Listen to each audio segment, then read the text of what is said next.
අයුබෝවන් අද 2023 ජනවාරි මාසේ 2 වෙනිදා වෙලාව උදේ 7යි. මම ඉන්නේ වතිකානේ සාන්ත පීතර බැසිලිකාව ඉස්සරහ පිට තියෙන සාන්ත පීතර චතුරස්‍රය.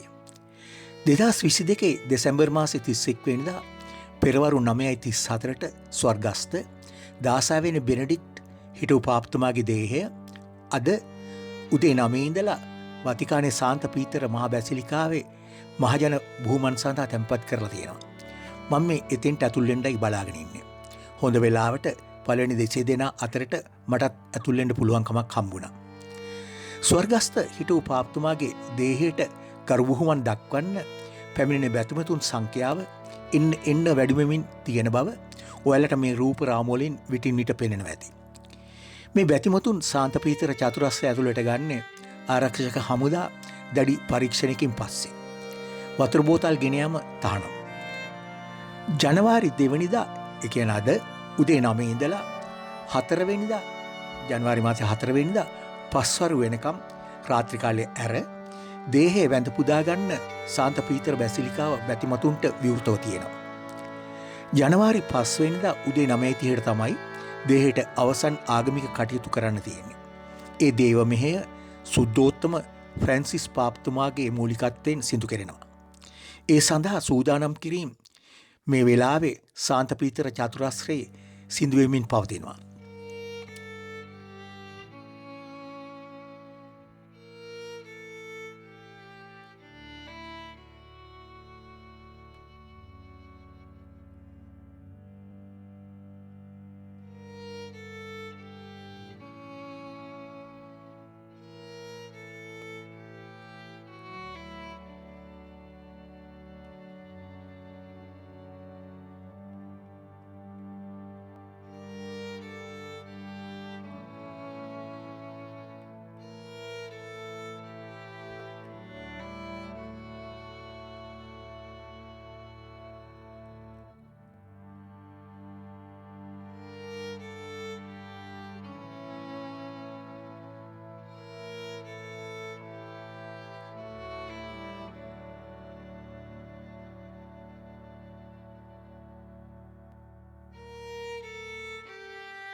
බෙනඩික්තුමාගේ දේහය සාන්ත පීතර බැසිලිකාවේ ප්‍රධාන කොතයට මහා අල්තාරය ඉදිරිපිට ජනතාවට බුහුමන් දක්වන්න මිනිපෙට්ටියකින් තොරව තියලා තියෙනවා. දේහය දෙපැත්තෙන් ස්විස් ආරක්ෂක හේවායු දෙන්නෙක් උත්සව නිලැඳුමෙන් සැරසිලා ගෞරව ඉරියව්වෙන් ඉන්නවා. දේහයට මීටර් කීපයක් ඉදිරියෙන් තියෙන ආරක්ෂක වැටහින්දා අපිට දේහයට හුඟක් ලං වෙලා ඒක බලා ගන්න පුළුවන් කමක් නැහැ. පැමිණෙන අති විශාල ජනකායේ හැමෝටම දේහයට බුහුමන් දැක්වීමේ අවස්ථාව සලසා දීමේ පියවරක් විදියට දේහය අසල රැඳී ඉන්න අවසර දෙන්නේ නැහැ.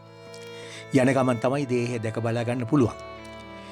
මේ විදිහට ජනවාරි මාසේ 4 වෙනිදා පස්වරුව වෙනකම්ම බැතිමතුන්ට 16 වෙනි බෙනඩික්ට් හිටපු පාප්තුමාගේ දේහයට ගෞරව දැක්වීමේ අවස්ථාව ලබා දීලා තියෙනවා.